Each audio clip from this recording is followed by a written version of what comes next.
solution couple?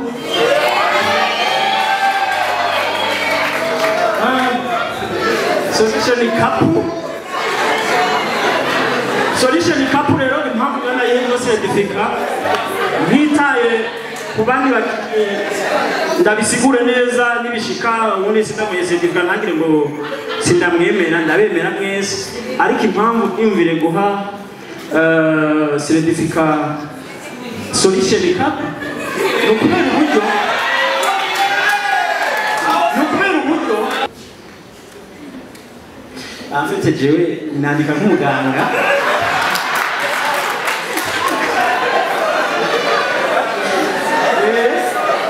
normalement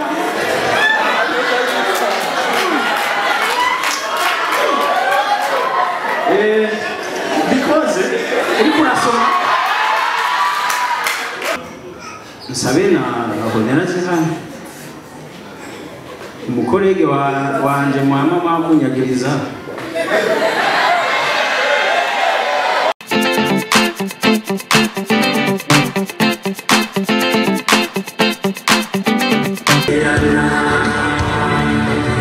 bakatumurika ko twapfuye kandi tukiriho ndashikanye akizogenda kozi neza urukundo mundayo ndashikanye akizogenda kuko nikujwe imbere n'inyuma n'amarayika wawe ndarizwe akizogenda amashi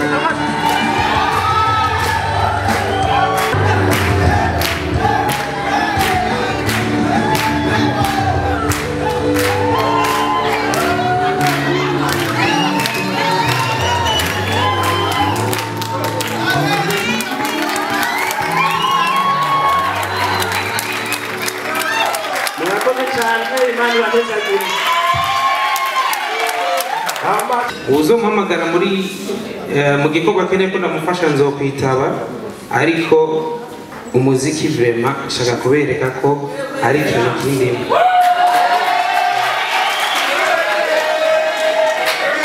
sinzi yuko mu bumwe bw'ibyuma bari tayari kugira ngo dushobore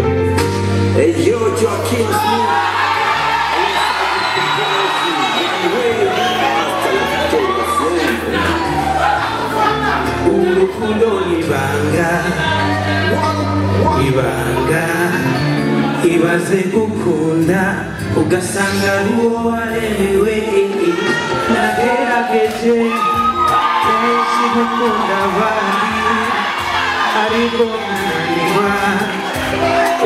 nananirwa sishaka ko tuvana nasanze ngukunda sana niwe kipefana oya nukuri ntacyo dutanya okirezi canje namaze kumenya ko kera iyo ndi iruhande mba numva nuzuye okirezi canje karibu umushyega imbere mu dupepere gusa twari tubakumbuye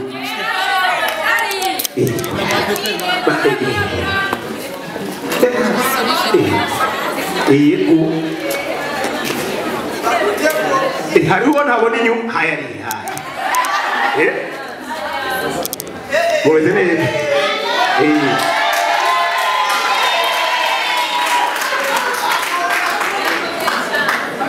imana ibahezagire cyane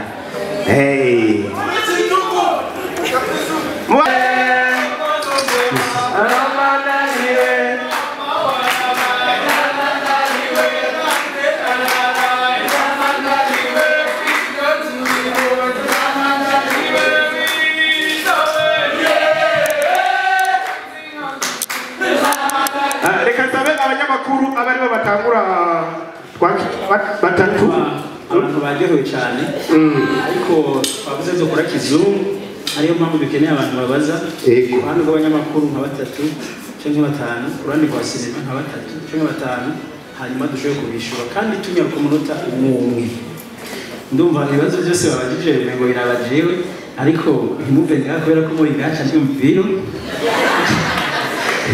ntacyo bitwaye Franike yabaje ngo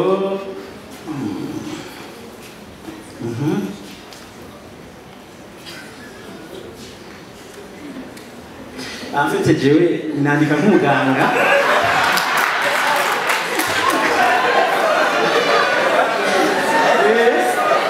normalement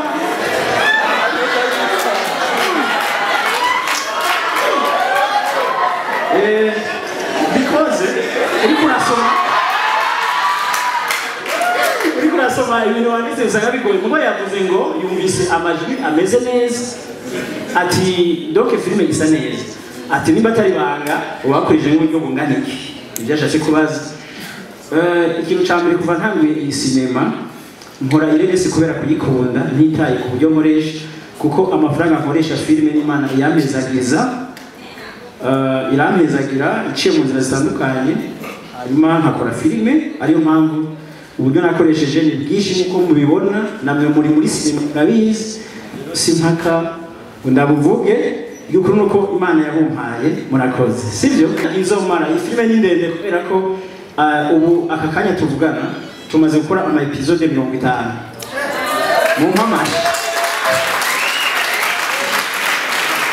ko ari ibintu byoroshye twarakoze ariko Imana yarangiriye ubuntu Jesse nduha ndarushe cyane ariko Jesse nduha dufite ama episode 50 rero filime izomara umwaka wose bishobotse turashobora kongeza uko muzogenda murayikunda tuzobana dukora kugira ngo tubandanye tubaryohere ndibaza ko ari ibyo hama Kenti yavuze ngo 2023 waravuze kuzoshikana filime kure ugatumira n'abantu mu Rwanda Tanzania kumbe muri bukabasha je nzi ko mvuze biherera hari ego nari nagize lancement ubwo wari uhari niho nabivugiye hama nimba ari ibintu je maze gukora no gushikana sinema kure kuko jewe ndamaze gutegura kuja gukinira sinema muri Tanzania ndariha itike y'indege jewe nyene ndagenda Nairobi ndariha itike y'indege jewe nyene kugira nshobore kwegera abatanzania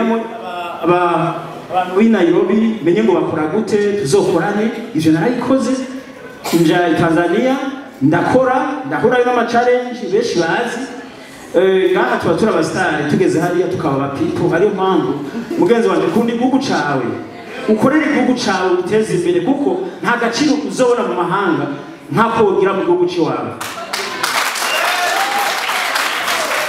bizogenda neza uwa gatatu ni Malove yavuze ngo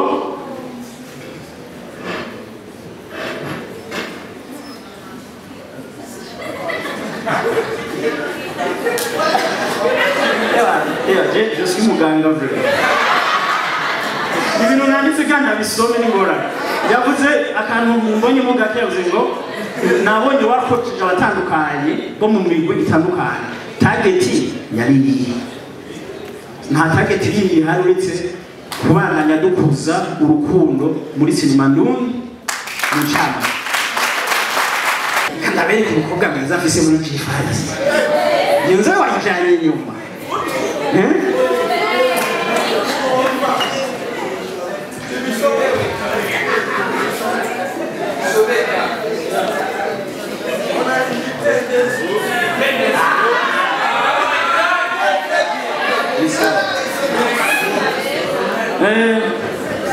Bon,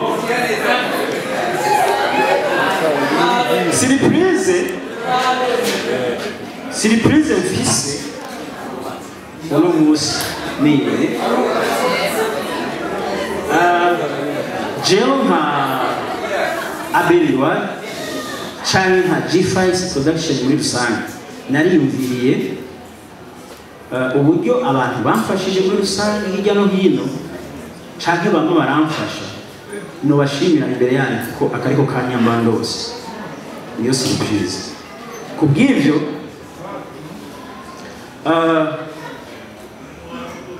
nsabe na honera zihane umukorege wanje mwama makunyagiriza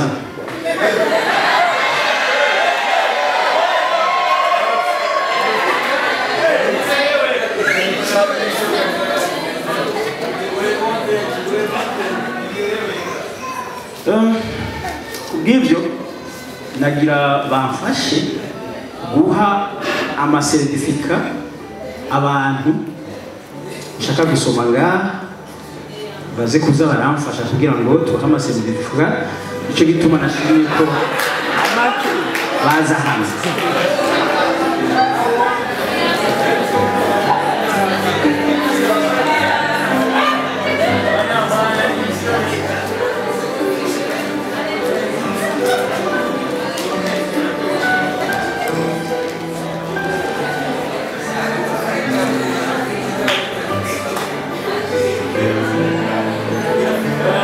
Ibyo rero n'umuzungu n'umumeti araza aramfasha gusoma umuntu tumugira mpe certifica hama aca atamuvuga ko ibigwi vyiwe hanyuma aca aza hano imbere tuyimushikirize twe na Nera hama dufate ifoto sibyo.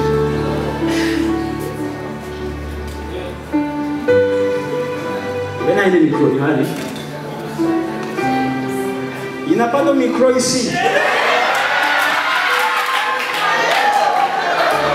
Il y en a beaucoup. Il y a beaucoup de micros.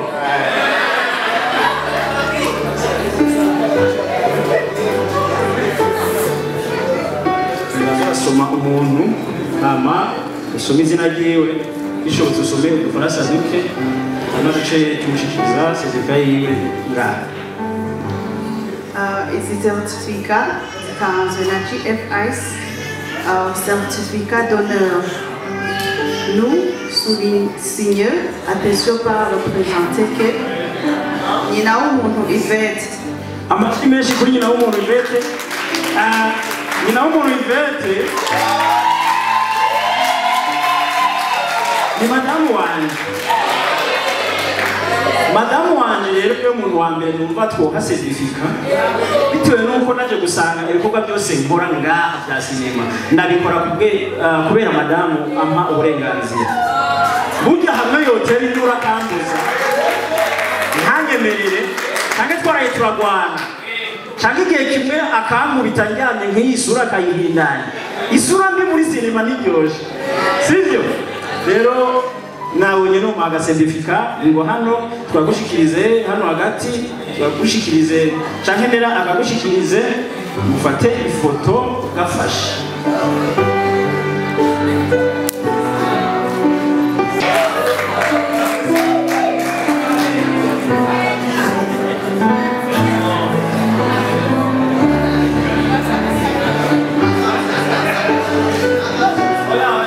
Muhira. Jeni muhira. Rero madamu no watuma byose bigenda neza. Abantu baranuka kuri commentaire bakavuga ibyo bashatse ariko madamu wanje avuga ati barekesha akora akazi. Ni washikiro. Aya ba commentaire. Ukurikirana Mimi Mihaye. Mimi Mihaye. Amashi kuri Mimi Mihaye. Kuva menyana nawe anyita papa. Hari izina ramamagara. Anyita papa. Kuva tumenyana. Rero nashatse ngo mwese rekamushimira uburyo wabaye umwana mwiza muri sinema, kuvuje muri sinema uraba umwana mubi. Kandi ndashima iyo umuntu aje muri sinema nagize mu ruhara hanyuma akabonera ati imbere barumva ryohe. Ndashima iterambere ryawe.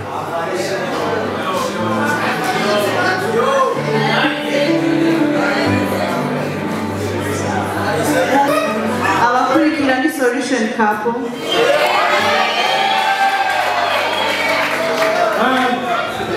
Solution Couple. Solution Couple rero impamvu gana yego certificate ntitaye kubandi ndabisigure neza nibishika ubundi sindamuye certificate ntangire ngo sindamwemera ndabemera mwese ariko impamvu imvire guha certificate Solution Couple nukubera uburyo Noraske yaraya majoro ndiko ndategura ibikorwa aguma nyine kujya ashaka kunshigikira nkagira bucya nkabona nkureye akantu ko gupupiriya nkabona randukiye ati akagapupiriye ko ufasha tiyo tuntu twishimwe ngiye murabona turiho umakova nkabona yakoze kajya kantu napupiriye kavuga ibijanye n'umunsi wa lancement yaragakoze igihe kinini umunsi umwe hoho fani yarantutse yambwiye ati rero Shahberi we urazi we ko tuzinanye Jenzo ja ku mugabo wanje je uzombona kweli urazi ko ngeze saa 9 ataraka kuryama ndamurondera n'imibi niciye mu bitanda aguma mu bintu by'iwawe kiri ibintu je wamuhaye iki kuri ku mugabo wanje gukunda kurugero kubera ibintu yagoma amfasha rero umutima wanje urabishima uburyo manyeretse urukundo